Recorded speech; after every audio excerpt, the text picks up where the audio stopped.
中山樓市知多啲 ，Hello， 歡迎大家收睇 Henny 嘅地產頻道。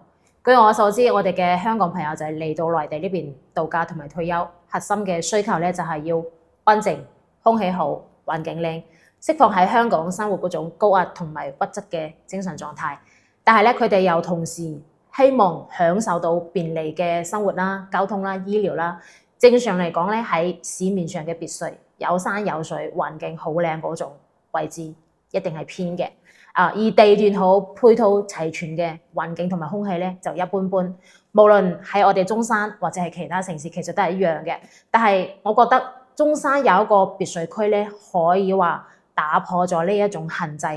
嗰度嘅別墅咧係依山而建嘅。雖然小區嘅公共綠化咧少咗啲，但係佢係背靠山公園，空氣真係非常之好。平時咧你可以落樓爬下山啦、散步啊、露營等等嘅。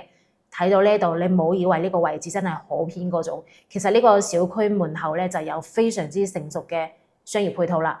落樓咧你就可以食飯啦、飲茶啊、睇戲啊、shopping 啊等等嘅。正所謂入職寧靜，出職繁華。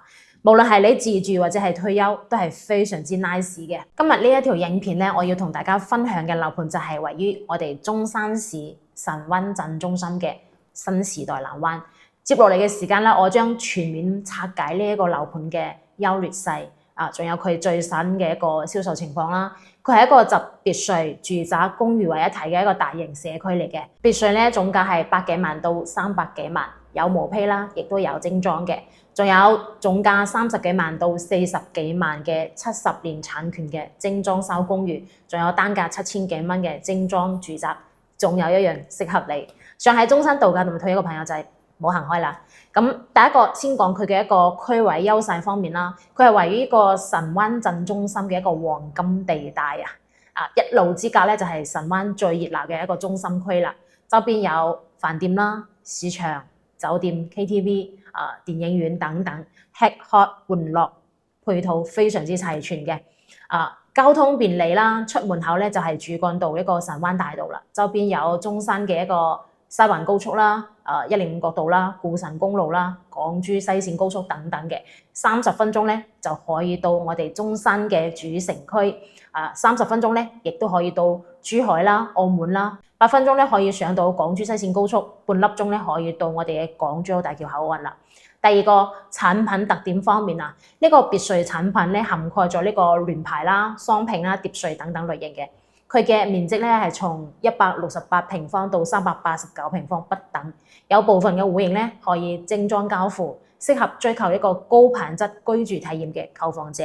公寓產品係有31平方到65平方嘅一個細戶型啦，唔限購唔限貸嘅，可以自住啦或者係固定收租。部分嘅公寓咧同酒店有長期合作嘅，提供咗6年保底一個收益，保底都有1900蚊嘅月租金下。第三個就係呢個配套資源方面啦，佢係自帶5萬平方米個星灣里嘅一個商業中心嘅，已經有1+1啦、麥當勞啦、瑞幸咖啡等等商家係進駐嘅，可以滿足我哋日常嘅一個生活需求。